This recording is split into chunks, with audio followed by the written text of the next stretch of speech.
सभी का स्वागत है। आज हम BCom part third EAFM paper first business budgeting के चैप्टर क्लासिफिकेशन ऑफ बजट के बारे में और डिटेल जानकारी लेंगे। इससे पहले आपको बजटों के वर्गीकरण में समय के आधार पर बजट को बतलाया गया था, जिसमें दीर्घकालीन बजट, अल्पकालीन बजट और चालू बजट शामिल था। आज लोचशीलता के आधार पर बजटों का वर्गीकरण बताया जा रहा है। यह दो प्रकार के होते हैं, स्थिर बजट और लोचशील बजट। स्थिर बजट वह बजट होता है जो बजट अवधि में अपरिवर्तित रहता है। यह क्रियाशीलता के एक विशेष स्तर के लिए बनाया जाता है।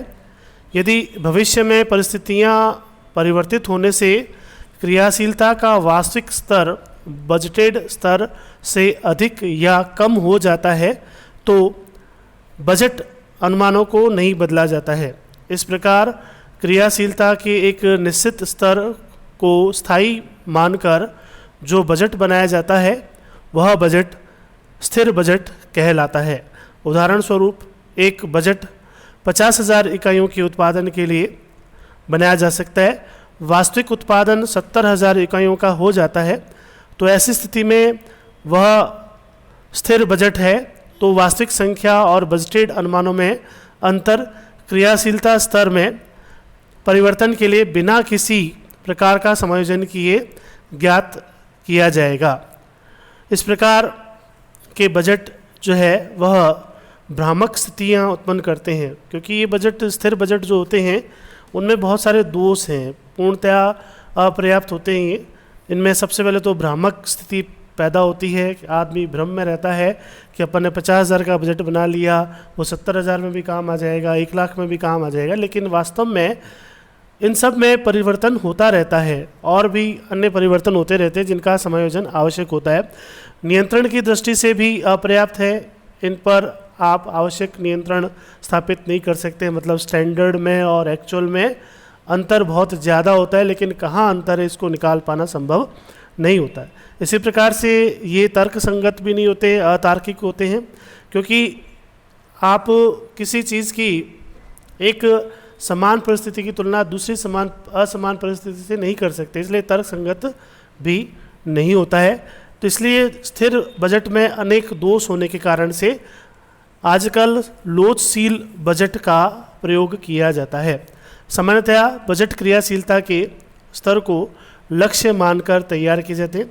क्रियाशीलता स्तर या उत्पादन मात्रा से आशा है कि कुल क्षमता का कितना प्रतिशत है। सभी क्रियात्मक बजट एक नियोजित क्रियाशीलता स्तर पर आधारित होते हैं। जैसे उत्पादन क्षमता के 75% पर 50,000 इकाइयाँ हैं, तो उसी अनुसार आगे इकाइयों को एडजस्ट किया जाता है और क्रियाशीलता के एक निश्चित स्तर जो है वो तय किया जाता है। इस प्रकार लागतों को छांटना एवं विभिन्न क्रियाशीलता के स्तरों के लिए उनकी परिवर्तनशीलता का निर्धारण ही लोचशील बजट समस्या का मूल प्रश्न है। अर्थात लोचशील बजट में एक निश्चित स्तर तक लोचशीलता क्रिएट की जाती है और उसका प्रभाव जानकर उसमें आवश्यक परिवर्तन किए जाते हैं। लोचशील बजट में लागत को 2 भागों में विभक्त किया जाता है, बल्कि 3 भाग में विभक्त करते हैं। पहला है स्थिर लागत, दूसरा है परिवर्तनशील लागत। स्थिर लागत से आशय उत्पादन के प्रत्येक स्तर में अपरिवर्तित रहती है, जबकि परिवर्तनशील लागत उत्पादन के प्रत्येक स्तर में बदलती रहती है, परिवर्तनशील होती है, इसलिए इसका नाम परिवर्तनशील लागत रखा गया है। और तीसरा है अर्ध परिवर्तनशील लागत।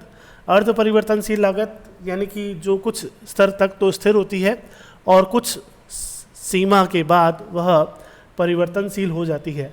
कई विद्वान इसको स्थिर लागत और परिवर्तनशील लागत में ही शिफ्ट करने का भी निर्देश देते हैं, सुझाव देते हैं, लेकिन इसको अर्ध परिवर्तनशील लागत को इसी रूप में देखा जाए तो इसका कुछ हिस्सा स्थिर होता है और कुछ हिस्सा जो है वो परिवर्तनशील होता है।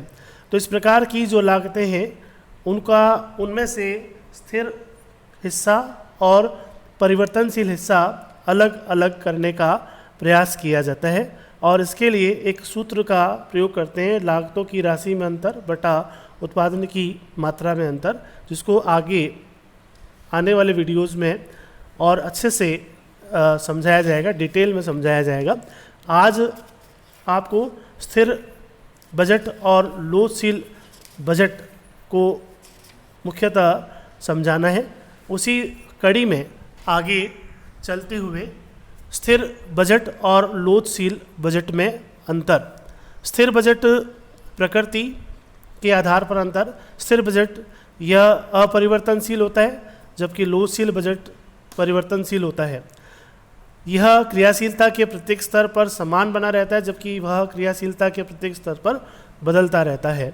दूसरा, परिस्थितियाँ, इसमें ये माना जाता है कि परिस्थितियाँ यथावत रहेंगी जबकि लोचशील बजट में मानते हैं कि परिस्थितियाँ बदलती रहेंगी। लागत का वर्गीकरण।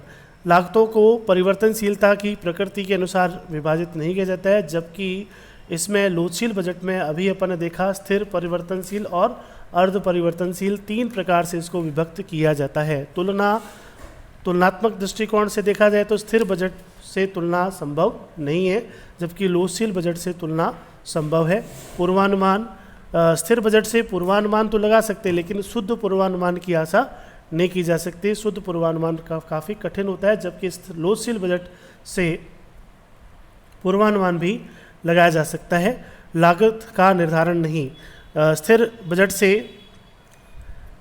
प्रत्येक परिवर्तनशील परिस्थितियों के आधार पर लागत का निर्धारण नहीं हो सकता है जबकि लोचशील बजट में आप लागत को आसानी से एस्टिमेट कर सकते हैं, अनुमानित कर सकते हैं और बतला सकते हैं। तो इस प्रकार से स्थिर बजट और लोचशील बजट में अंतर देखा। ये काफ़ी महत्वपूर्ण अंतर है जो कई बार एग्ज़ाम्स में पूछा भी जाता है कि स्थिर बजट और लोचशील बजट में क्या अंतर है।